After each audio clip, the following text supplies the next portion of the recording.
مین کرام، میں اپنے طرف سے اور مسجد کمیٹی کے طرف سے تمام لوگوں کو عید الفطر کی مسرت موقع پر دل کی گہرائیوں کے ساتھ مبارکبادی پیش کرتا ہوں۔ آپ کو معلوم ہے کہ ہم لوگ جس جگہ تشریف لائے ہیں، یہ جگہ قبرستان سے متصل عیدگاہ کی سرزمین ہے۔ حضور پاک صلی اللہ علیہ وسلم نے ارشاد فرمایا کہ عید کی نماز کھلی آبادی میں جا کر ادا کرو، کھلے میدان میں جا کر کے ادا کرو۔ کھلے میدان میں، کھلی آبادی میں اجتماعیت کے ساتھ بھرے مجمع میں نماز ادا کرنے کا مقصد اللہ تبارک تعالیٰ کی رضامندی حاصل کرنا ہے۔ چونکہ آپ کو معلوم ہوگا کہ جب قحط سالی ہوتی ہے اور بارش مہینوں مہینے نہیں ہوتی ہے، اس وقت لوگ اپنے گھر بار چھوڑ کر اپنے گھر کے جانوروں کو لے کر میدان میں آ جاتے ہیں اور صلاۃ الاستسقاء کی نماز ادا کرتے ہیں، اللہ کے سامنے روتے ہیں، گڑ گڑاتے ہیں اور اللہ سے بارش کی فریاد کرتے ہیں، تو اللہ تبارک تعالیٰ کو رحم آتا ہے اور اللہ تعالیٰ بارش برسا دیتے ہیں۔ اسی طرح سے پورے رمضان المبارک کا مہینہ، جس میں اللہ کا حکم تھا کہ ہم اللہ کی رضا کے لیے صبح صادق سے لے کر طلوع آفتاب غروب آفتاب تک، صبح صادق سے لے کر غروب آفتاب تک کھانے پینے اور بیوی سے جمع کرنے سے ہم نے صرف اللہ کی حکم کی وجہ سے رکا ہے۔ اللہ کا حکم تھا نماز ادا کرنے کا، قیام کرنے کا، تسبیحات پڑھنے کا اور اللہ کو راضی کرنے کا، تو ہم نے وہ سارے کام کیا ہے۔ جب مزدور مزدوری کرتا ہے تو اس کے لیے ضروری ہے کہ مزدور کو پسینہ سوکھنے سے پہلے اس کا حق اسے دے دیا جائے، ان کو مزدوری دے دیا جائے۔ تو اسی طرح سے جب پورے مہینہ میں رمضان کا روزہ ہم نے رکھا، بھوکا پیاسا رہا، رات میں قیام کیا، اللہ کے سامنے رویا گر گرایا، تو اللہ نے اس کے عوض میں، اس کے بدلہ میں ایک مبارک دن ہمیں عطا فرمایا ہے۔ اس دن کو یوم الجائزہ یعنی انعام لینے کی دن، انعام حاصل کرنے کا دن، اس دن کا نام دیا گیا ہے۔ مطلب یہ ہے کہ آج کا دن یہ اللہ سے لینے کا دن ہے، اللہ تعالیٰ کی رضامندی اپنے آپ میں اتر کر مانگنے کا دن ہے۔ آج کا دن جو پورے مہینہ ہم نے محنت اور مشقت کی ہے، اللہ کی عبادت کی ہے، تو اللہ تبارک تعالیٰ سے آج کے دن لینے کا دن کو عید کا دن کہا جاتا ہے۔ اور یہ عید کی خوشی کا دن ہمیں اسی لیے عطا کیا گیا ہے کہ آدمی کو دو ٹائم سب سے زیادہ خوشی ملتی ہے۔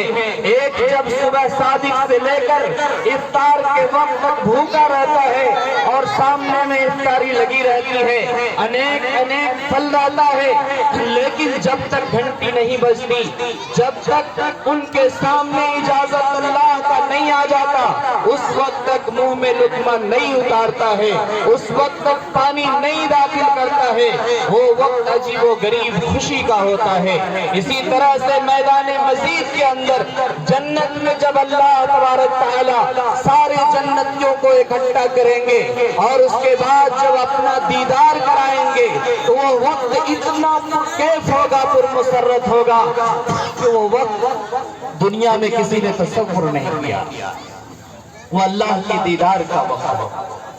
تو دنیا میں روزہ رکھنے کے بعد افطار کے وقت خوشی ملتی، اور مرنے کے بعد جنت میں جب جنتیوں کو داخل کیا جائے گا تو اس وقت جنت میں میدان مزید میں جب اللہ اپنا دیدار کرائیں گے، جب اللہ تعالیٰ اپنے آپ کو پیش کریں گے کہ میں تم سے راضی ہوں اور تم مجھ سے راضی ہو، تو اس وقت بندہ کو جیسی خوشی ملے گی ویسی خوشی بندہ کو کبھی نہیں ملا۔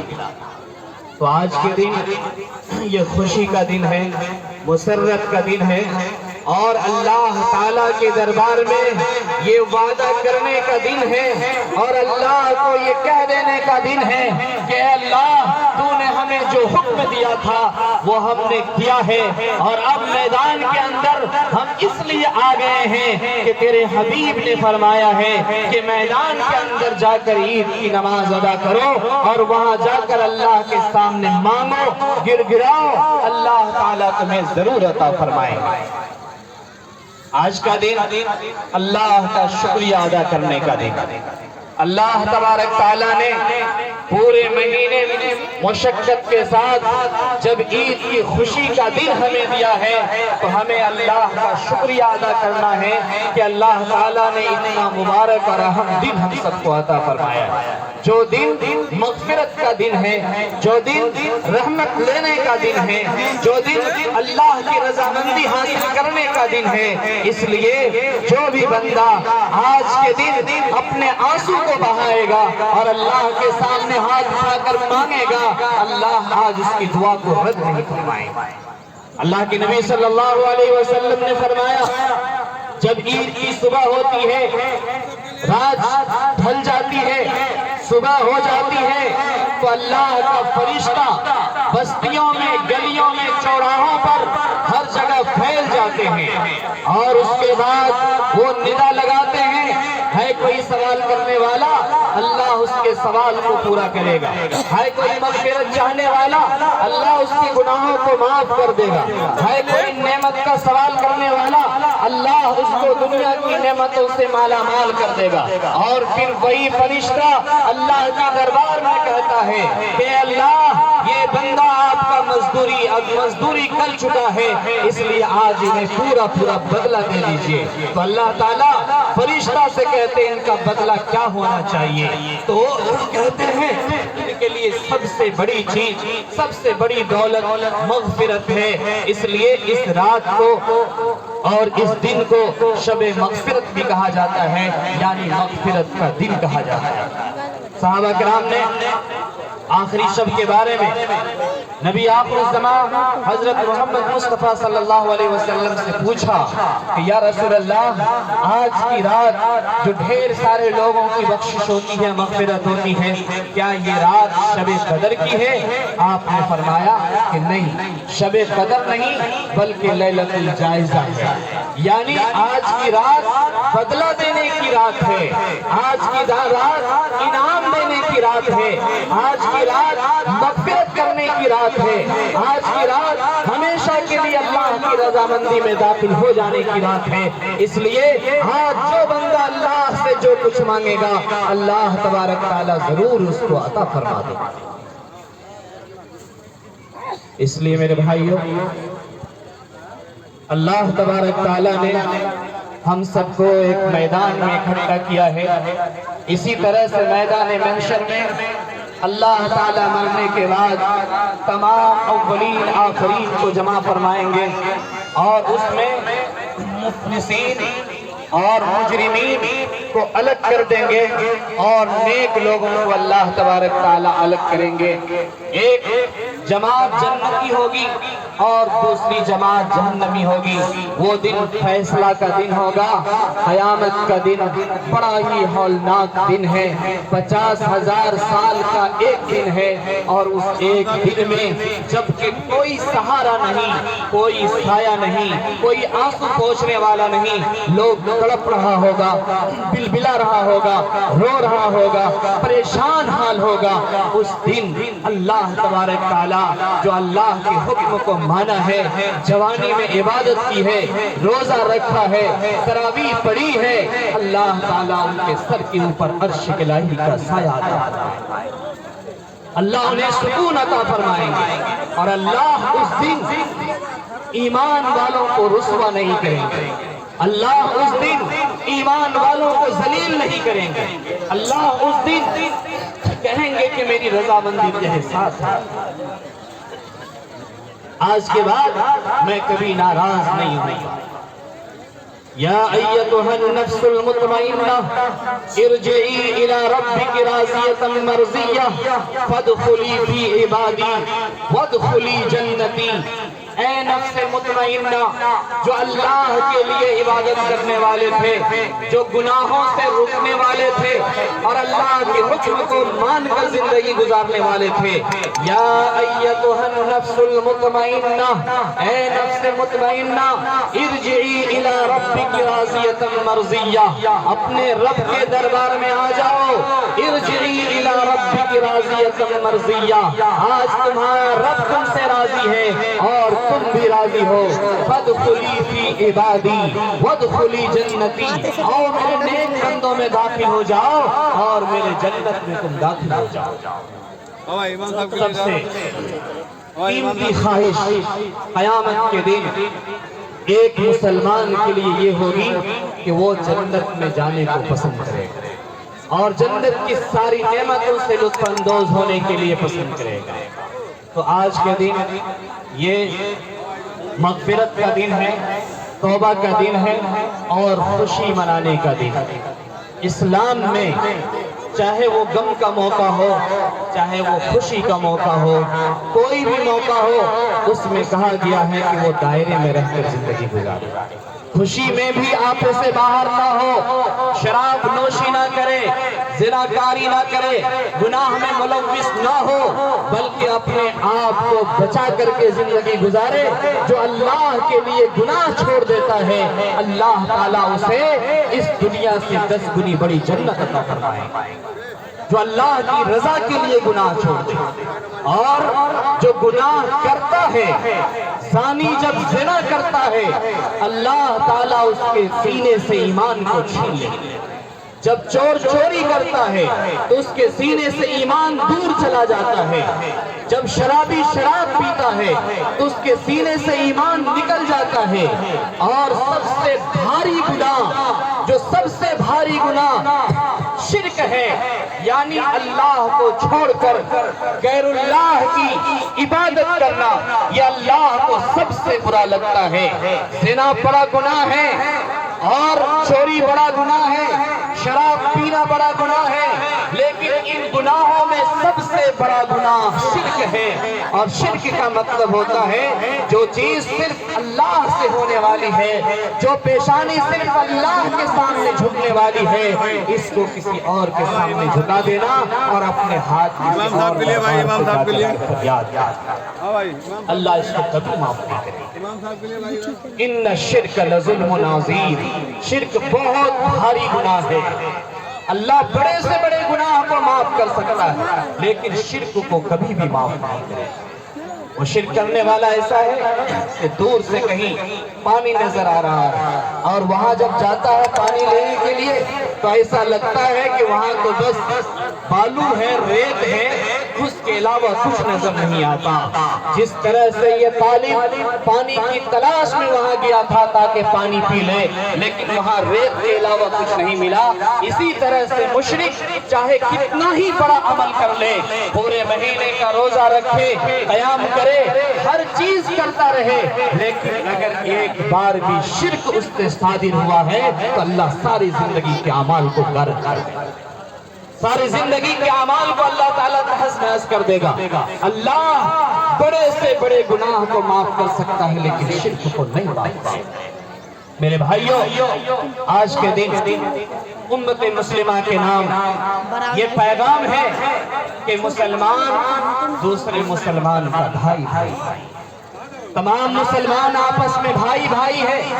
اختلاف اور انتشار کو چھوڑ کر ایک اللہ اور قرآن کی باتوں کو ماننے والا، قرآن کے احکام پر عمل کرنے والا ایک سائے ترے جب یہاں جمع ہوئے ہیں تو پوری زندگی اس بات کا یہ عزم کر لے، ارادہ کر لے کہ انشاءاللہ جب تک ہماری زندگی رہے گی ہم میں کبھی اختلاف اور انتشار نہیں ہوگی، ہم میں کبھی دشمنی اور عداوت نہیں ہوگی. یہ دنیا ختم ہونے والی ہے، موت ہمارے سر پر کھڑی ہے، نہ جانے کب کن کی موت ہو جائے کوئی نہیں جانتا. اس لیے یہ چھوٹی سی مختصر سی زندگی اس لیے اللہ نے دیا ہے تاکہ آخرت کے ہمیشہ کے لیے تیاری کر کے آئے اور آخرت کا گھر بنا کر کے آئے. لیکن دنیا کی چند مال کی وجہ سے، اولاد کی وجہ سے، لالچ کی وجہ سے آخرت کو ہم برباد کرنے کے پیچھے لگے ہوئے ہیں. اس لیے میرے بھائیوں سمجھنے کی ضرورت ہے اور اپنے بازوؤں کے اندر یوں الفاظ سے اپنے آپ کو باندھ لینے کی ضرورت ہے کہ ہم سب کچھ کر سکتے ہیں لیکن اللہ کے حکم سے بغاوت نہیں کر سکتے. کیوں؟ یا معشر الجن والانس ان استطعتم ان تنفذوا من اقطار السماوات والارض فانفذوا لا تنفذون الا بسلطان.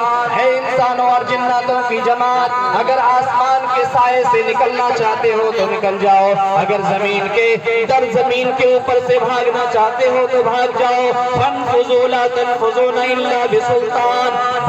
بھاگتے رہو گے لیکن نہ زمین کو چھوڑ کر نکل سکتے ہیں آسمان، نہ زمین کو چھوڑ کر نکل سکتے، نہ آسمان کے سائے سے نکل سکتے ہو. تو یہ زمین اللہ کی بنائی ہوئی ہے اور آسمان اللہ کا بنایا ہوا ہے. میرے بھائیو صرف 3 منٹ یا 4 منٹ باقی رہ گیا ہے.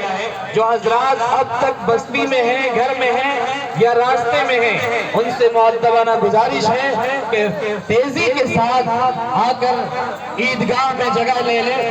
سب بندی ہونے والی ہے اور وقت مقررہ پر ہی نماز ادا کی جائے گی.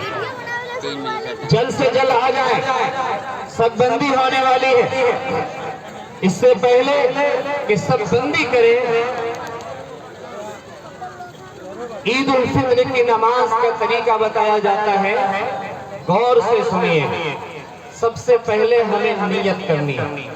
نیت کرتا ہوں میں 2 رکعت واجب عید الفطر کی 6 زائد تکبیرات کے ساتھ، منہ بے رکعبہ شریف کی طرف، پیچھے اس امام کے اللہ اکبر. یہ نیت ہے اور دل کے ارادے کا نام نیت ہے. اگر الفاظ سے بول دیں تو یہ اور بہتر ہے. نیت کے اوپر ہی اعمال کا دار و مدار ہے، نیت کے اوپر ہی اعمال کا دار و مدار ہے، اس لیے نیت ضروری ہے. نماز کا طریقہ، عید الفطر کی نماز کا طریقہ یہ ہے کہ 2 رکعت نماز ادا کی جائے گی. امام تکبیر تحریمہ کہیں گے، اللہ اکبر کہتے ہوئے ہاتھ باندھ لیں گے، ثنا پڑھیں گے، امام بھی پڑھیں گے اور مقتدی بھی پڑھیں گے. ثنا پڑھنے کے بعد 3 بار تکبیر کہے جائیں گے، 2 مرتبہ ہاتھ اٹھا کر چھوڑ دینا ہے اور تیسری مرتبہ ہاتھ اٹھا کر باندھ لینا ہے. پھر امام قرات کریں گے، پہلی رکعت مکمل کریں گے اور دوسری رکعت کھڑے ہونے کے بعد پہلے سورہ پڑھیں گے اور اس کے بعد رکوع کرنے سے پہلے 4 تکبیریں ہوگی. 4 تکبیروں میں 3 میں ہاتھ اٹھا کر چھوڑ دینا ہے اور چوتھی تکبیر کہتے ہوئے رکوع میں چلا جانا ہے. نماز مکمل ہو جائے گی. اس کے بعد دعا ہوگی اور پھر خطبہ ہوگا. خطبہ سننے کے بعد ہی اپنے اپنے گھر جائیں گے. خطبہ سننے کے بعد ہی اپنے اپنے گھر جائیں گے. اس لیے وقت کی نزاکت کو سمجھتے ہوئے بہت ساری عمریں گزر جاتی ہیں لیکن جنازہ اور عید کی نماز میں فرق نہیں کر پاتے ہیں لوگ. کتنے لوگ جنازہ میں بھی ہاتھ اٹھانا شروع کر دیتے ہیں. تو اس لیے یہ چیز سیکھنے کے لیے رمضان میں آپ سب نے قرآن سنا ہے. اس بات کی یہ حتمی فیصلہ کر لیجئے کہ اس رمضان سے یعنی عید سے لے کر اگلے عید تک قرآن کی فہم ہم سب کو حاصل کرنا یعنی قرآن سمجھ کر کے پڑھنا ہر آدمی کی یہ ذمہ داری ہے. چونکہ قرآن یہ پڑھنے کے لیے اللہ نے نازل کیا ہے اور عمل کرنے کے لیے نازل کیا. جب تک ہر مسلمان اس کو